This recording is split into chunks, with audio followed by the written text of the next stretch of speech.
नमस्कार साथियों।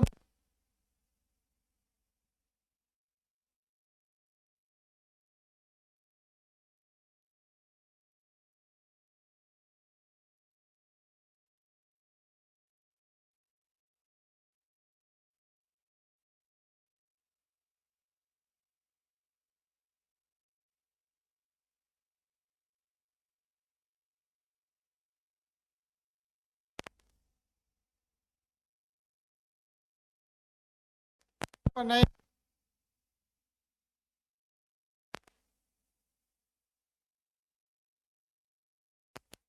तो ज़्यादा लोग भी इसे शेयर करें जिससे ज़्यादा से लोग इसका फ़ायदा उठा सकें। तो शुरुआत करते हैं आज के सेशन की। और पहला क्वेश्चन जो कि वाक्यांश के लिए एक शब्द है, उस पर आधारित ये स्लाइड है और वहाँ से लिया गया है।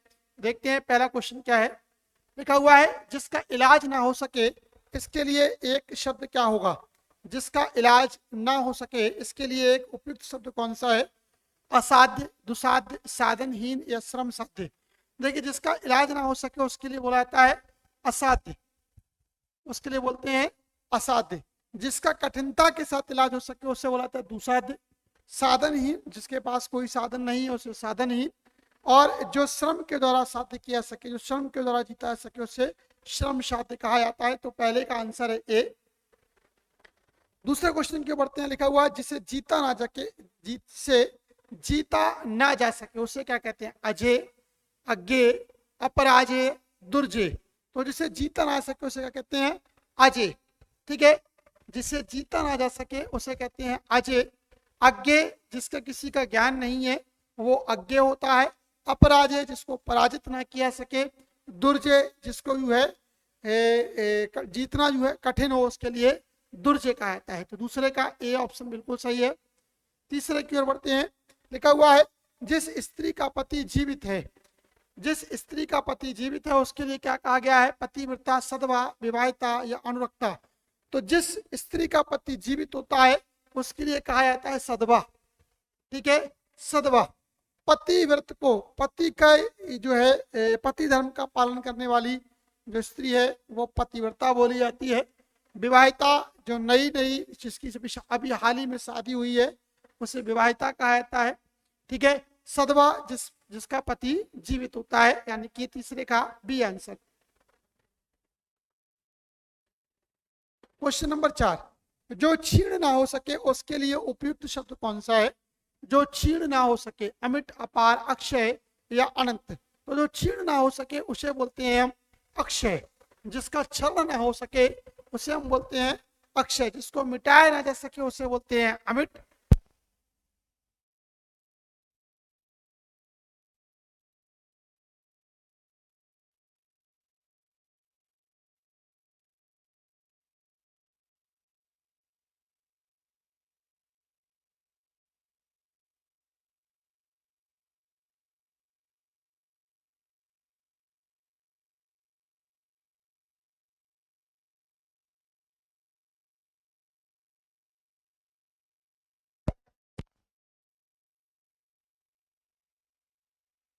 सर्वज्ञ कहते हैं। ठीक है, जो सब कुछ जानता है उसको क्या कहते हैं, सर्वज्ञ। लोगों का जिसको कहते हैं बहुत ज्ञान है। ठीक है, ज्ञानी, जिसके लिए ज्ञान होता है, जिसके लिए जानकारी ज्यादा है उसे ज्ञानी। लेकिन सब कुछ जानता है उसके लिए क्या कहते हैं, सर्वज्ञ जानते हैं। पांचवें का डी। अल्पज्ञ, जो अल्प यानी थोड़ा जानता है। बहुज्ञ, जो बहुत कुछ जानता है। अज्ञ, जो कुछ ना जानता है। ठीक है। नंबर 6, जिसके हृदय में ममता नहीं है के लिए उपयुक्त शब्द कौन सा है। जिसके हृदय में ममता नहीं होती उसके लिए कहा जाता है निर्मम। निर्मम, जिसके लिए, जिसके अंदर दया नहीं है वो निर्दय है। जिसके अंदर ममता नहीं है उसके लिए क्या कहा जाता है, निर्मम कहा जाता है। ठीक है, जो आहत हो जाता है वो मर्माहत। और क्रूर, जो अत्यंत ही कहते हैं वैश्य प्रवृत्ति का है, बहुत ही दुष्ट प्रवृत्ति का, उसे क्रूर बोला जाता है। तो 6 का सही आंसर होगा सी। ठीक है जी। क्वेश्चन नंबर 7 की ओर बढ़ते हैं। लिखा हुआ है तिलक लगाने के लिए अन्न का प्रयोग प्रयुक्त होता है। किस अन्न का। तो तिलक लगाने में, माथे पर तिलक लगाने में चावल का प्रयोग होता है। और चावल को अक्षत कहा जाता है। तो अक्षत देखिए कहाँ पर है, ये रहा। गेहूं नहीं होता, जौ नहीं होता, उड़द नहीं होता। चावल का प्रयोग यानी कि अक्षत का प्रयोग किसमें, तिलक लगाने के लिए किया जाता है। तो सही आंसर यहाँ पर क्या होगा, आपका अक्षत होगा। चलिए अगली स्लाइड की ओर बढ़ते हैं। जिसका जन्म छोटी जाति यानी कि निचले वर्ण में हुआ हो, जिसका जन्म छोटी जाति या निचले वर्ण में होता है उसे अंत्यज कहा जाता है। क्या कहा जाता है, अंत्यज कहा जाता है। ठीक है, अंडज मतलब अंडे से जन्म लेने वाला, शूद्र मतलब जो सबसे निचली वर्ण में है, वर्ण व्यवस्था में सबसे निचले स्थान पर आता है वो शूद्र, और अछूत जिसको छुआ ना जा सके उसे अछूत कहते हैं। अंत्यज जिसका जन्म छोटी जाति में हुआ हो, निचले वर्ण में हुआ हो, उसे अंत्यज कहा जाता है।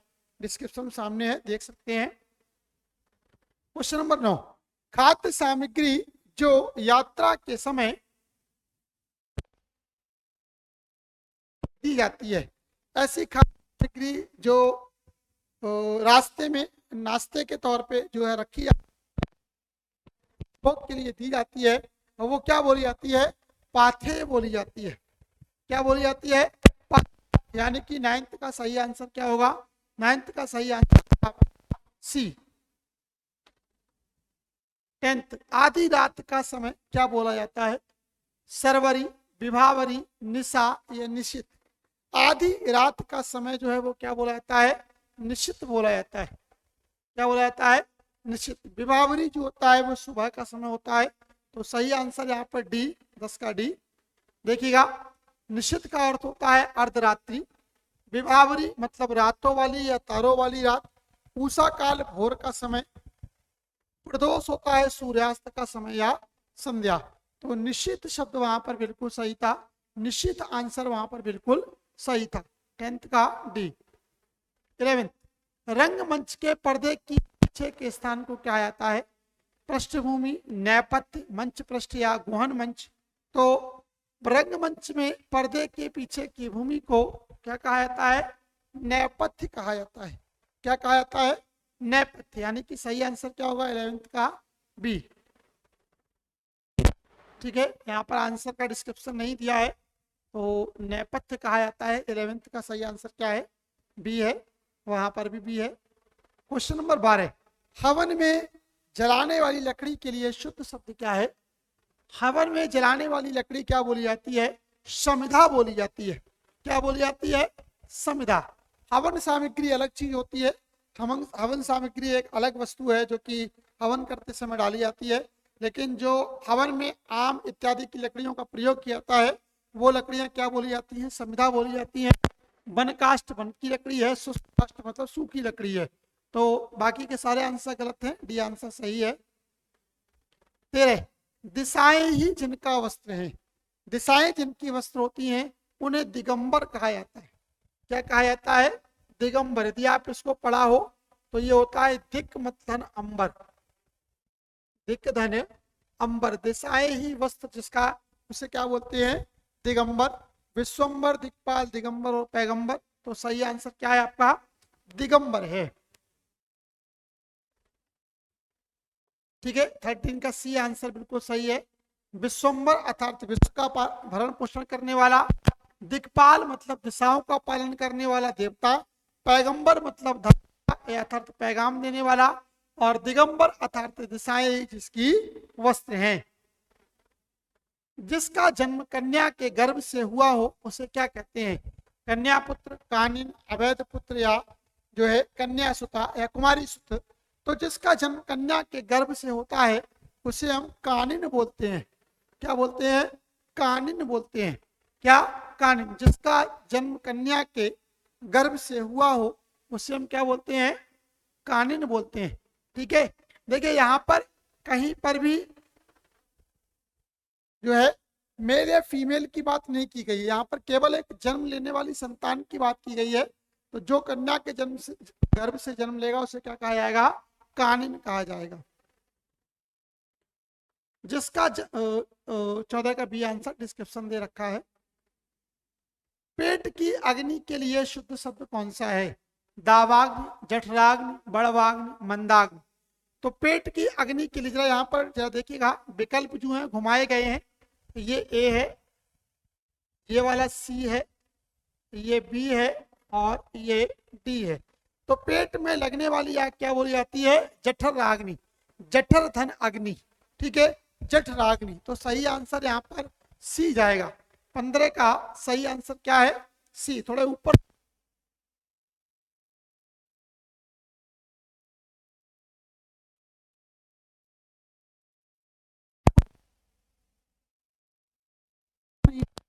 कहा जाता है, उसे अकिंचन कहा जाता है। क्या कहा जाता है? अकिंचन। जिसके पास कुछ ना हो उसे हम क्या कहते हैं? उसे हम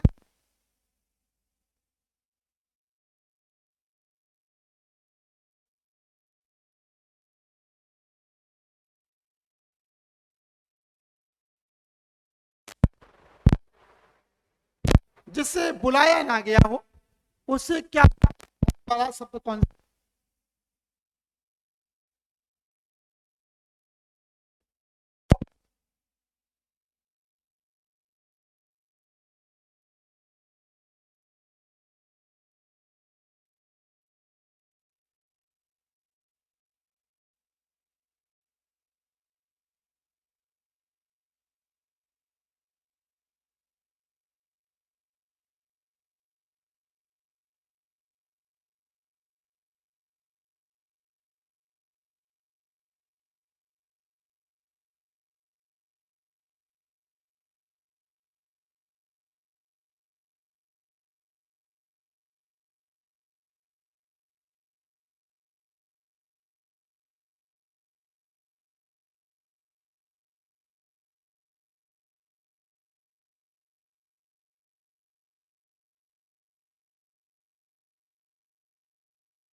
फिर है उसके लिए कहा गया है युधिष्ठिर। युधिष्ठिर से तो कई बार पूछा जाता है।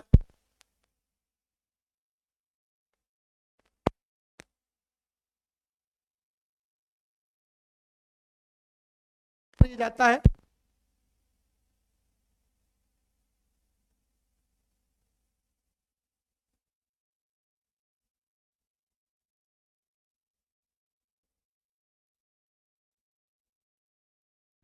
जो रहने वाला है, जो सदैव रहने वाला है, शाश्वत कहा गया है। ये किसका? ए। किस पुरुष नहीं है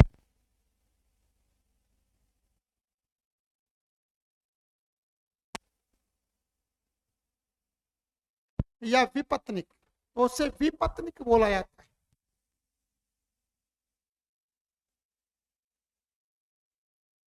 जिस पुरुष के साथ नहीं है उसके लिए क्या बोला गया है? विपत्निक बोला गया है। सही आंसर यहाँ पर डी है। 23, जिस पेड़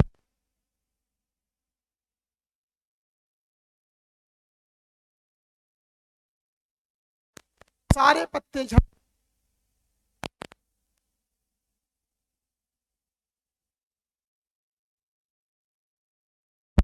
डी। तैरने की इच्छा, तैरने की इच्छा क्या होती है?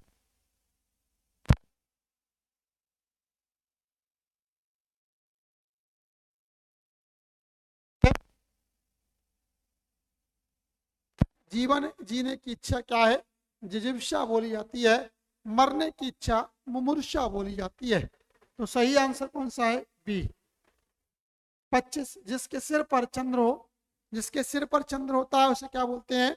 उसे चंद्रशेखर बोलते हैं। भगवान शंकर के सिर पर जो है आपने देखा है कि चंद्र विराजमान है, तो उनके लिए क्या कहा गया है, चंद्रशेखर कहा गया है। 25 का बी आंसर बिल्कुल सही है। चलिए, ये तो थी हमारी 25 क्वेश्चंस की पहली स्लाइड।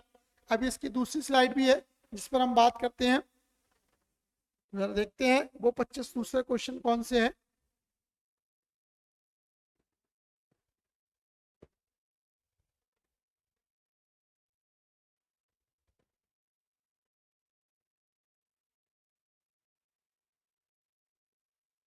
चलिए अगले क्वेश्चन की ओर, दूसरी स्लाइड के पहले क्वेश्चन की ओर बढ़ते हैं। लिखा हुआ है समुद्र की आग को क्या कहा गया है, दावाग्नि, जलाग्नि, बड़वानल, विष्णाग्नि। तो जो समुद्र की आग है उसके लिए क्या कहा गया है, समुद्र में लगने वाली आग क्या बोली गई है, बड़वाग्नि बोली गई है, बड़वानल। ठीक है। जंगल में लगने वाली आग दावानल बोली जाती है। पेट में लगने वाली आग जठराग्नि बोली जाती है।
प्रमेय पाना जा सकते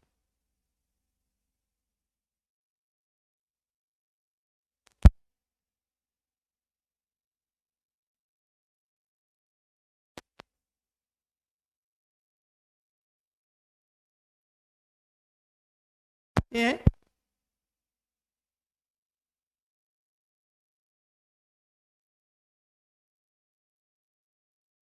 उस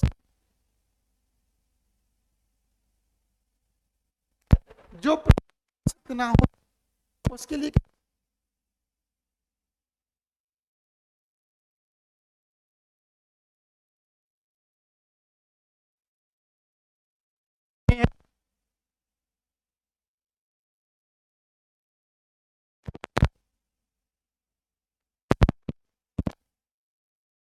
और किसी कार्य को समझौता के पर कोई काम किया और कॉन्ट्रैक्ट के लिए वो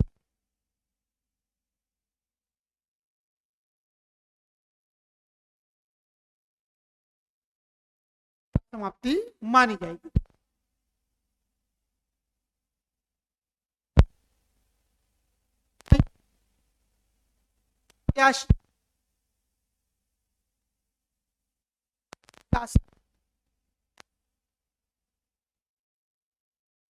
आंसर बिल्कुल सही है। जिसकी पहले से कोई आशा ना हो उसके लिए शब्द कौन सा है, अप्रत्याशित। साथ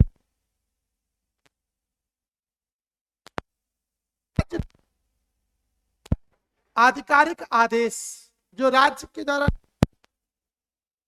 है, अध्यादेश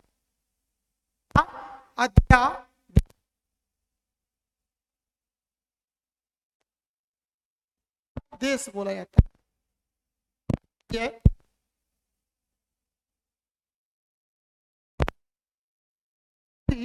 जिसका पति परदेश यानी कि विदेश गया हुआ हो। नवोड़ा, कहीं जिसकी शादी हुई है उस नवोड़ा। प्रोसित पतिका, प्रवत्स पतिका, आगत पर बी के सी के स्थान पर कर दिया गया है कंफ्यूज करने के लिए। तो जिसका पति विदेश चला गया हो क्या है, प्रोसित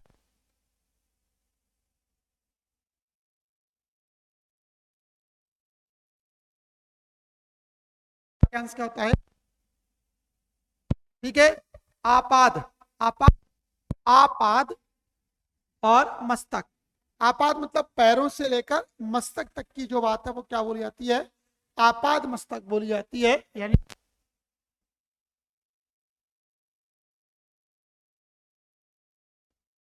ये आग्रह करने वाला, अनुचित बात के लिए आग्रह करने वाले के लिए एक शब्द क्या है, दुराग्रह, अनाग्रही, दुराग्रही, कुआग्रही। तो अनुचित बात के लिए आग्रह करने वाला क्या बोला जाता है, दुराग्रही बोला जाता है, दुराग्रह। अनुचित बात के लिए आग्रह क्या है, दुराग्रह बोला।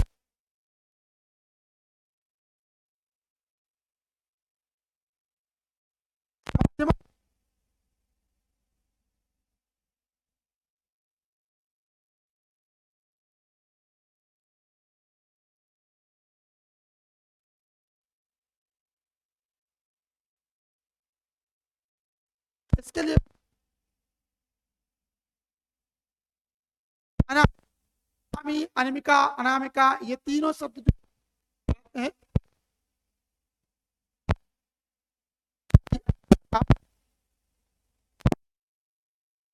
की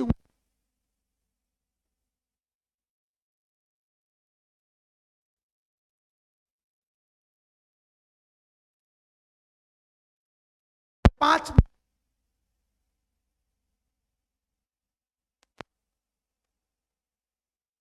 इसके रस्सी बांध दी,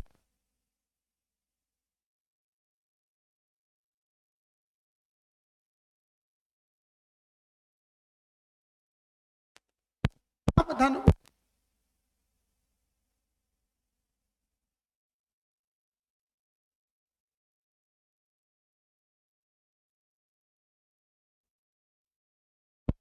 पीछे चलने वाला,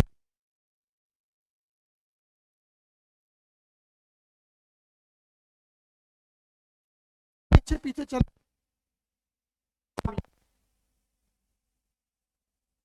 पीछे रहता है उसे हम क्या बोलते हैं, अनुगामी बोलते हैं।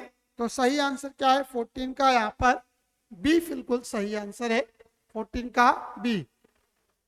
15वां, जिसकी कोई कीमत ना हो सके उसके लिए क्या है, कीमती कोई नहीं, जिसकी कोई कीमत नहीं होती उसके लिए क्या